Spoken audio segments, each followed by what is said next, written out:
Hello one and all, this is Soulful Lordy, James Bullock, once again with another video game first impressions. This time around, Marvel's Spider-Man Miles Morales for the PlayStation 4 and PlayStation 5. Now I must preface this by stating that this is the first PS5 first impressions I'm doing. This is the first PS5 game that I've played. Instead of playing as Peter Parker, you're playing as Miles Morales, who's introduced in the video game world via the previous Spider-Man game. But you have not only a majority of the Spider-Man abilities, especially when it comes to web slinging and basic hand-to-hand combat, but Miles has a plethora of different options available, while discarding a lot of the gadgets and special maneuvers that were associated with Peter Parker's Spider-Man in the previous game. One of the biggest differences when it comes to Miles Morales is the Venom power. Not to be confused with Venom the symbiote, but instead, as you build up a meter by dodging and attacking successfully, you will be able to unleash a Venom strike or a Venom slam or a Venom dash, depending on how far in the story you've gotten and what abilities you've already unlocked. These Venom attacks are incredibly powerful. Now, even though I stated that Miles doesn't have all of the abilities and all of the gadgets, he does have a few nice options when it comes to tech, including the hologram decoys. There are some nice strategic elements that come with Miles' abilities and Miles' character that you didn't have in the previous Spider-Man game, but you definitely can tell that they wanted to scale back and not give Miles the same amount of power and strength and really abilities that Parker had, because this isn't the same full-length game that the previous one was. And that's one thing I will note. As I've been playing through the game, I've noticed that the power levels have quickly risen.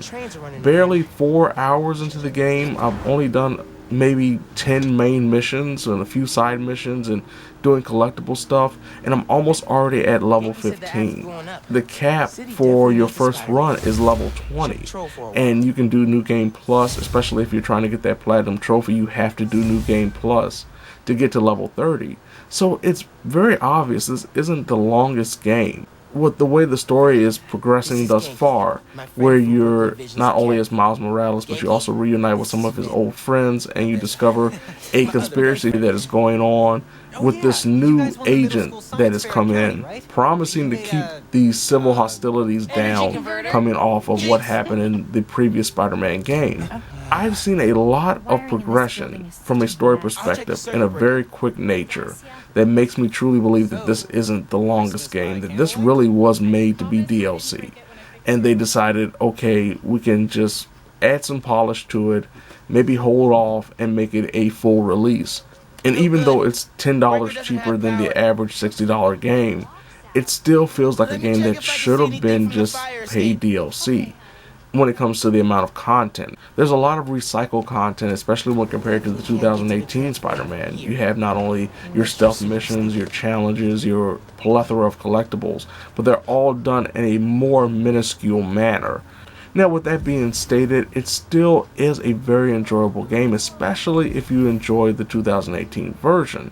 Technically, however, to me, Miles Morales is actually rougher around the edges than the 2018 version, though it looks fantastic on the PS5. I mean, it's one of the most gorgeous looking games I've ever seen, and I thought 2018's was incredible to look at. This blows it out of the water. With that being stated, from a technical aspect, there are some frame rate drops. There is some graphical glitches where I've seen enemies phase through walls or even get stuck in walls when they're still alive. And there are times, which was a problem in the 2018 version, where you're aiming for something and the crosshairs will decide that it wants to go in a different direction. Overall, I think this is a fantastic game. It's essentially a bite-sized version of the 2018 game, which I really enjoyed. I know a lot of others enjoyed it, and it's something that I did enjoy replaying again, and I will more than likely replay this again. I will do my New Game Plus run through, not only just to get the trophies, but also just to enjoy the gameplay itself.